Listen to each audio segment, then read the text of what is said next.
Hey guys, today I will tell you how to deposit money into your crypto.com account using debit card. So first what you need to do is launch your crypto.com mobile application.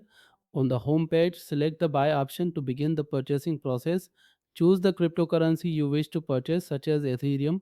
Search for Ethereum in the search bar and select it from the results. Enter the specific amount you want to spend on this cryptocurrency. After entering your desired amount, select your payment method. The app may have a default payment method selected, such as Google Pay in some cases. Since we are using a debit card, tap Add Payment Method and choose Credit Debit Card option. You will be directed to a page where you need to enter your debit card details, including card number, expiration date, CVV, and your name. After successfully adding your card, tap the Buy button to proceed.